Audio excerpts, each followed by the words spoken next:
guys, how you going? I hope you're all feeling amazing. Today I'm going to do a little video for you on squats. And one of the things is looking through my Instagram feed and seeing these people do all these really hard exercises and telling you that it's easy and that you should be able to do it. And then you go and do it and you can't, and you feel all bad about yourself. Don't, right? That drives me mental. Stop it. Just stop it. Can we just stop it, please? So here I'm going to go through some actually, designed for people who might not be able to do 1,000 burpees before they eat breakfast in the morning. People like you and me, really. You're wondering why. What have you got in your hands there, Joe? I'm glad you asked. These are my walking poles. I love my Nordic walking poles. I have been using Nordic walking poles for many, many years now. I don't necessarily use them for squatting. I will say that in the past year, my knees have decided they are going to catch up with time, just because life, right? So I'm going to go through a few squat progressions for you so that we can aim to have a good full range of motion deep squat. Now, when I was studying way back in the dark ages, we were told to never take your clients beyond 90 degrees with the knees.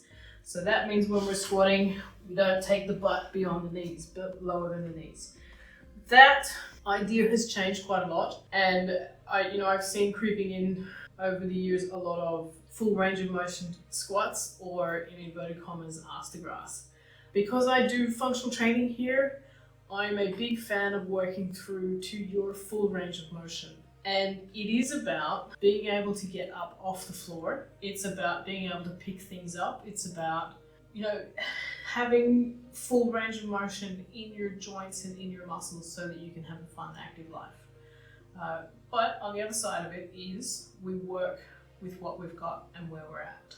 I want to start with, if you are a person with limited range of motion, but you can stand and you can use poles like this is a really good thing for you to do. But squatting is painful, and particularly if you get pain in the knees as well. Work through your range of motion. Plant the poles out and on an angle to your side. I'm going to say probably about there, okay?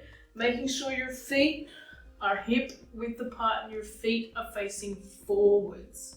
For a lot of people, when we stand or when we squat, we tend to bring our feet outwards or externally rotate. And what that tends to do for you is actually, it shortens your glute muscles and it just sort of sets your mechanics up a little bit wonky in order to be able to perform the squat. So from here, what we're doing is kicking our heels out and bringing my feet in to be hip width apart so that my second toe is in the midline of my knee, okay? I'm going to take the poles in a position where if I do start to lose my balance, I can save myself from falling, okay? And then I'm going to put a little bit of weight on the poles and I'm going to lean, keeping my foot flat on the ground. I'm going to come down through my range of motion. And by coming down through my range of motion, what I mean is taking your body through that squat to the point where you are not causing pain, causing bad pain, discomfort, or feel like you're going to fall over. Okay, so for me, I can actually go all the way down to here before I really sort of start to think about, I'm going to work with that. Okay, for you, it's going to be different. I've got some clients who get to here. It's fine. That's where they're at. That's where you're at. That's where you're at. Okay. What am I doing with the poles though? I'm having them help me balance. I'm also having them help me use my hands, okay, to help me come up if I don't have the strength to do that with my legs. So there's an idea. If you're wanting to get in and do some squats, then you can. Get some poles out, have them help you out. Okay, from there, if you're ready, or if you want, put your poles away. Squatting. From here, again, coming down, hands out for balance through your range of motion, and then up again. When I see people squatting, some of the things I try to look out for to tell them to avoid is this chest to knee squat or a hip hinge. rather than an actual squat. For some people there's a mechanic there that hasn't quite kicked in, and so when we are squatting we want to try and keep our chest up and our eyes forward. Right, my weight tends to come over my heels a lot, but I really want to fight to keep my toes in contact with the ground as I come down through that range of motion. Now for me, with my natural range of motion, if I want to get lower, okay, I need to take my feet out wider and externally rotate, and I can come all the way down to here. And that serves its purpose. All right, my legs are on a different angle, which means I'm using my legs and my muscles in a different way, okay, than if I'm in this position. But it serves its purpose, and it's still helping my body, my hips, all of my muscles get through this range of motion. So I do that, and then I try and go down again, straighten my legs up a bit, go down again, see how far down I can get that time. That's pretty good. And then I come back in, a little bit narrower. Suddenly, I can get lower.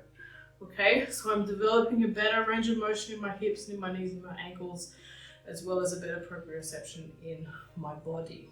That's squatting without weight. Now, what we can do is hold on to something heavy. One of my favorite squats to get people to do in terms of developing that full range of motion is a goblet squat. Because what it does is, with the mechanics of it, if I face this way, if I hold this weight out as a counterbalance, I can get down through my full range of motion without falling backwards, so that my body gets used to moving through that range of motion, if that makes sense. So, without it, I get to here, I'm fighting for balance, and if I go further, there's a high chance I'm going to fall backwards. But if I hold this up and counterweight myself, I can get all the way down without that. And so I'm giving my body an opportunity to develop a new range of motion, okay, and develop that strength through that new range of motion. And then I'm going to go and make sure I stretch and get the muscles feeling all good and healthy and that kind of stuff. But that's a way of pushing your squats from being something here to something where you can get all the way down, all the way up.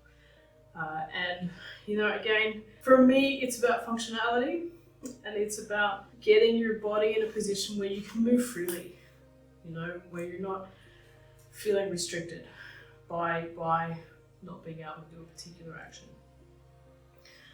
So get in there, work on it, work with where you're at. If you need to use the poles, use them. Learn to make them part of your body. And then challenge yourself to take on that range of motion just a little bit further. There are so many different squats out there to help you play with this. This is just the basic squat that we're talking about. Get out there, play with it, try different squats, go look at them.